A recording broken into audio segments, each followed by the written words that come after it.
All right, so now we're going to talk about one of the hardest questions to answer in pickleball, and that is which balls do we take out of the air and which ones do we let bounce? Especially when we're up at the non-volley zone line dinking, there's going to be, again, like I said, a lot of decisions that are going to be made when that ball is headed towards our feet. When you're receiving the ball or any ball at the non-volley zone, we want to look at the pace that ball is coming in, what kind of spin, and also the location of that shot. Is it coming to your forehand or backhand? But the main thing when we're talking about deciding whether we should take the ball out of the air or let the ball bounce is our contact point.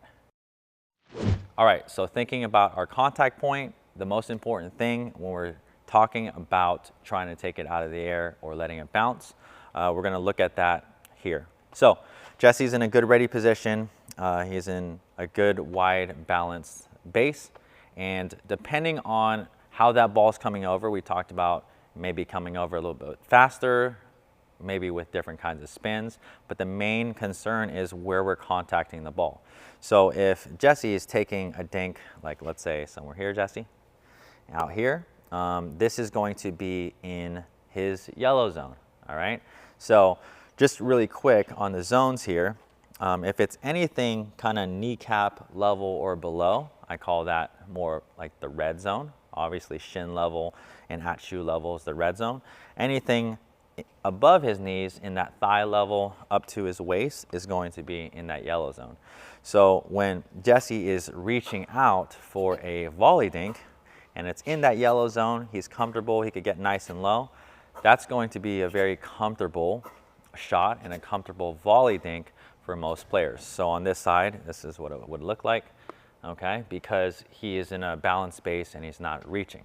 Now, when that ball is coming in and it's headed more towards that red zone and that contact point, remember we're talking about when the ball actually touches the paddle, when it's coming down here and it's actually in that red zone, shin level around there below, this is when your contact point is really low, and this is when you can make a lot of errors and pop up the ball. So we're just gonna see it on this side as well.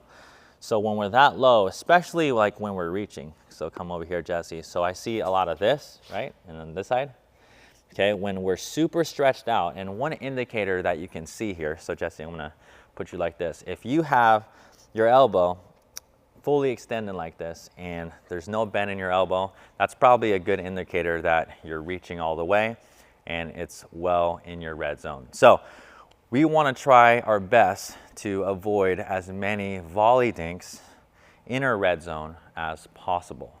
So we already talked about our yellow zone. Yes, those are a go, right? We're going to practice getting good at those and volleying the balls here, right? In our yellow zone, around that thigh level, that's okay. But soon as it drops to that red, what do? Well, there is a couple options.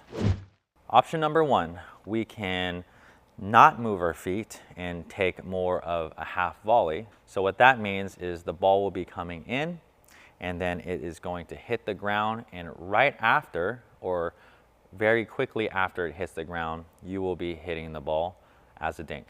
Or number two, if a ball is headed towards our red zone, we can use a drop step or an angled shuffle step to give ourselves enough space and room to hit the ball.